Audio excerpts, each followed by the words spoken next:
And then the flute. See, this body is hollow, empty flute. And it has 7 holes and 7 centers. And he puts his fingers on the 7 centers, different emotions come, different tunes come, and he blows through it. Same is everybody's life. The infinity blows through, plays all different, pushes different buttons, and brings out different songs, different tunes, different music. And the entire creation rejoices in that music of the flute. He can blow through you. You become a perfect instrument of the divine when you become hollow and empty. That is when you become flute. He said even Radha is jealous because the flute is always with Krishna. The creation becomes jealous of you when you have become so hollow and empty, and it is ready to do whatever you want. Just you need to desire. Let there be sun, and that is it. And let there be rain, and that is it. Creation is all anxious to fulfill your desire when you become hollow and empty. Hollow and empty. That is being Murali, flute. This is the beauty, in ancient days. People, though they made a story was written, it was never made with just like a history. Okay, somebody was born and so on such a date, and they died on such and such a date, and they lived here such and such a date. They didn't bother about the dates. They didn't bother about history at all. Even in the story, they never allowed a limitedness to come in there. A story also depicts unlimited, infinity.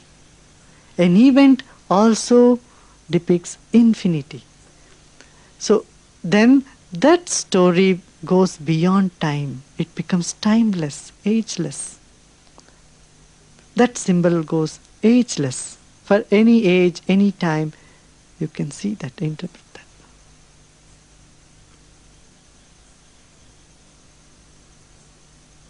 Arjuna asks Krishna. Krishna says, just now the 5th chapter we recited. Krishna says, this yoga, this knowledge of yoga, I am giving you now. I had given this 15,000 years ago to somebody. Immediately Arjuna says, what? Ikshvaku, he was lived so long ago, and you are born just now. And how is it possible that you could have taught this yoga to Ikshvaku and others, those people who were born thousands of years ago? Then Krishna says, my dear, both you and I have come here several times. I know it all, I remember, you don't remember.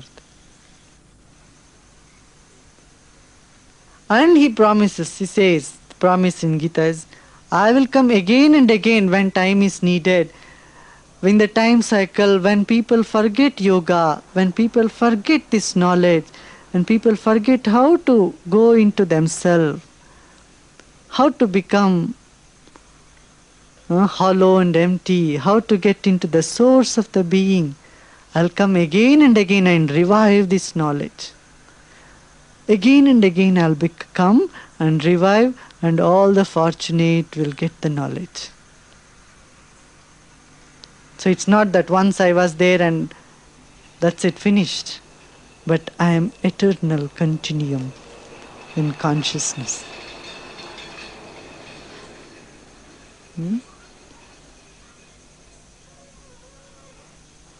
So like this, many small interesting stories.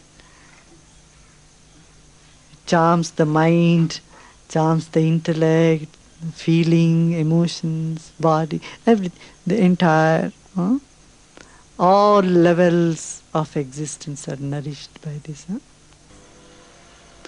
The feather is something one we left. Why peacock feather?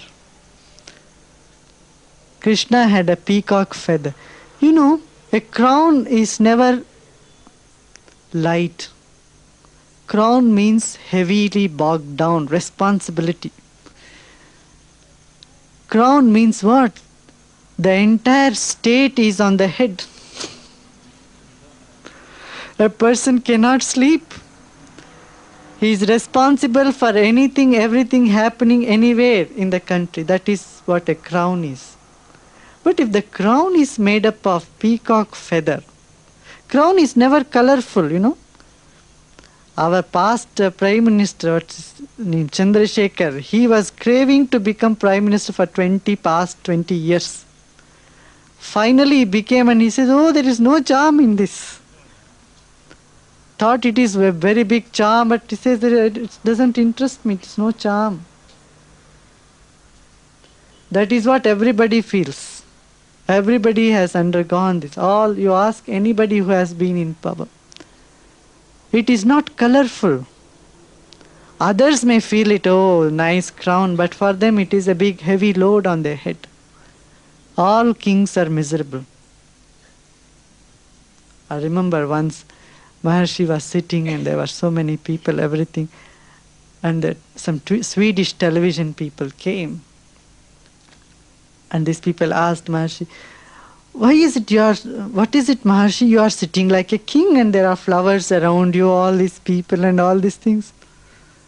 Maharshi immediately said, don't compare me with kings, they are all very miserable.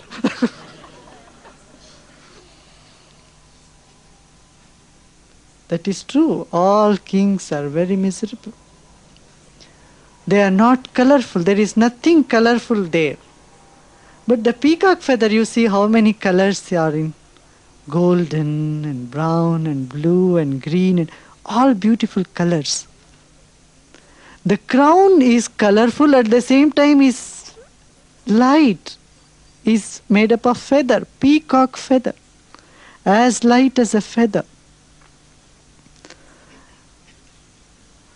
That is, this knowledge makes it such a supreme knowledge, though it commands everything, commands all power in the creation, still it is not heavy, it's very light.